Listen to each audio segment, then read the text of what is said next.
Welcome back, High Floor Heroes. This is Chad, and this is the High Floor Fantasy Show. Like, comment, subscribe, click on that notification bell. Do me a favor, please don't smash anything. I abhor violence. Follow me on all the socials. Instagram is High Floor Fantasy. Twitter is at High Floor Tweets. And when you're done here, head over to Patreon and support the channel. You get more audio, more video, and you get printable, color-coded PDFs that tell you a lot more about the floor rating stuff that I do here. Really appreciate that. Thank you. Okay, let's have a look at our tight ends, top 10 after week 4. No surprise here, starting with Travis Kelce, floor rating of 100, over 18 average points per game, over 73 total points. Quite a low floor, just over 6 points, which he established in week 4. Over 25 points for a ceiling, which he established in week 1. That puts him in the orange category of standard deviation, 8.75, and his 3-week average is not quite 16 fantasy points. Okay, number 2, happy about this one, Darren Waller of the Las Vegas Raiders. I am fully used to LVR now as the team abbreviation that I use. Last year was kind of weird. It took a while for me to get used to seeing, the Raiders, Las Vegas. But there we go.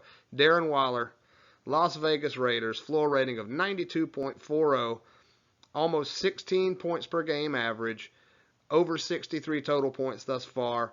He has the highest floor of all tight ends at just over 10 points, which he established in week 3. His ceiling is over 26 fantasy points, which he established in week 1. Again, orange standard deviation territory, 7.37, and a 3-week average of just over 12 fantasy points. Number 3, okay, it's kind of a surprise for me, Dawson Knox, Buffalo, floor rating of 77.65, over 13 average points per game so far, over 53 total, floor of just over 8 fantasy points, which he established in week 1, ceiling of not quite 21 fantasy points, which he established in week 4. Now, he's a little more consistent. He's in the yellow at 5.7 standard deviation, and his 3-week average is just over 15 fantasy points. Okay, number 4, Dalton Schultz, Dallas, 75.09 floor rating, over 14 fantasy points, average fantasy points per game, over 58 total fantasy points thus far. Very low floor. Is this the lowest? No, it's not the lowest. Boy, they get low, though. This is how, see, the tight end's so inconsistent. Let's see where we're at. Dalton Schultz, his floor is not even 4 fantasy points, which he established in week 2. And his ceiling is north of 25 fantasy points, which he established in week 3. Orange standard deviation, 9.55, not so consistent. 3-week average of 15.87. I want to look at these numbers again. Okay, so yeah, over 25 points for a ceiling in week 3 and less than 4 points for a floor in week 2. That's going to ding you on the consistency, that's for sure. All right, moving on. TJ Hockenson. I'm very happy with this one. He was one that I targeted aggressively.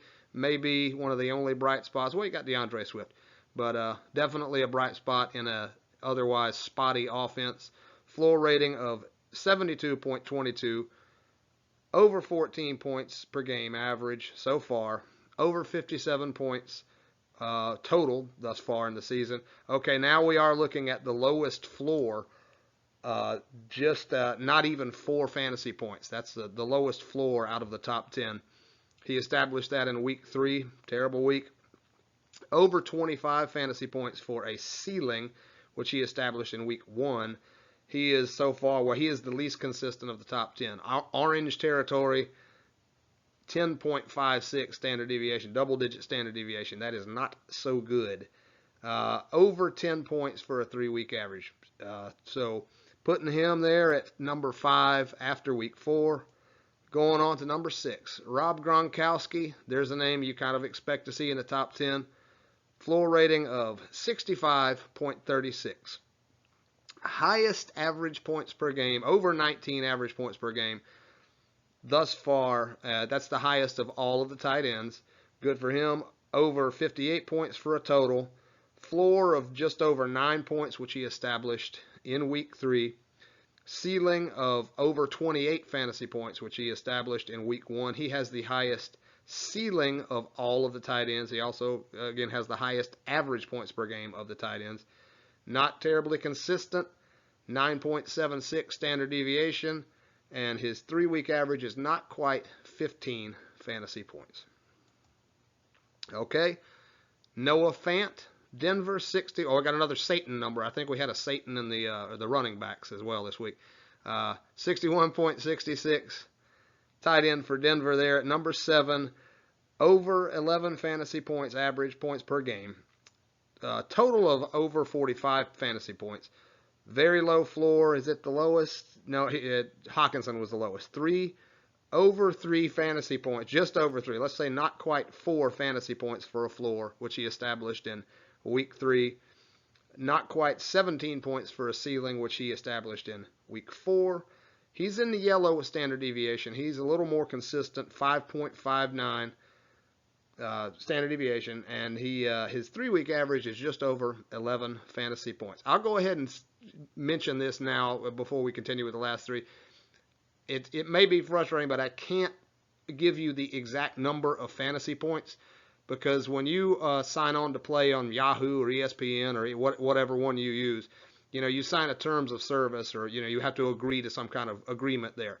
And most of them say, you can't retransmit or rebroadcast their information, their data, because some of the sites have different scoring formats or whatever. So if I said Yahoo said that Noah Fant scored X number of fantasy points in week 3.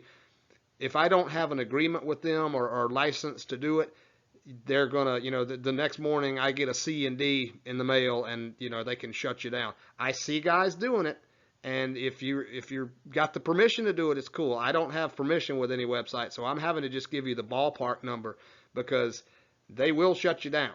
So, like I say, I see guys doing it, but I think it's a bad idea. You can look at your own numbers. The floor rating system works no matter what scoring system you use. So that's why I can't give you an exact number because I want to keep doing this and I want to keep giving you this good information. Okay, explanation over. Let's finish up. Number 8, Mark Andrews, Baltimore, floor rating of 61.35. Over almost 11 average points per game so far. Over 43 points for a total, and a floor of over 4 points. That's a low floor, man. Established in week 1. Ceiling of not quite 16 fantasy points. Established in week 3. Standard deviation is 4.49. I can give you that exact number because I calculate that based on their numbers, the point numbers that I get, fantasy point numbers. 4.49 for Mark Andrews. Very consistent, solid green there, and not quite 13 points for a 3-week average. I have him in a league. I'm happy to see him doing well in that offense. I mean, he's a top 10 guy. He was one of the ones. So who do we have here? Kelce, Waller, Hawk. We do have Kittle coming up next, and Mark Andrews. Those were probably the first 5 tight ends to go off the board, and you probably had to go early for them. I do have Noah Fant in one league up there at number 7. And I got him much later, so that was a good draft value. But I recommend drafting tight ends. If you want one of those premium ones, you're going to have to go early and just treat it like another wide receiver. So far, the top 4 or 5 that you drafted are appearing in the top 10. Mark Andrews there at number 8. Number 9, no surprises, George Kittle, although he is struggling a bit. San Francisco, floor rating of 60.60. Not quite 11 average points per game thus far. Over 42 total points. A floor of almost 6 fantasy points that he established in week 2. A ceiling of just over 17 fantasy points that he established in week 3. 4.98 standard deviation. Solid green there, and just over 10 points for a 3-week average. Finally, number 10, Dallas Goedert. This was an offense that I stayed away from. Looks like it might have been a mistake. Jalen Hurts is in that top 10 quarterback deal. You saw that show earlier. Dallas Goedert, 60.24 floor rating. Not quite 11 average points per game. Over 43 total points. Not quite 44 for a total thus far. Very low floor, just over 4 fantasy points. He established it in week 2. Not quite 17 fantasy points established in week 4. Yellow standard deviation 5.5, and a 3-week average of not quite 10 fantasy points. Okay, that's it for the tight ends for week 4. Like, comment, subscribe, click on that notification bell. Please don't smash anything. Follow me on the socials, Instagram, High Floor Fantasy, Twitter, @HighFloorTweets. And when you're done here, head over to Patreon and support the show. You get more audio, more video, and printable PDF files that show you the whole universe of fantasy players' floor ratings and standard deviations. You can print those out or use them to make some decisions. I just did some of my lineups, and it helps. Helps making decisions if you got 2 guys that are close together. Really appreciate all that. Thank you.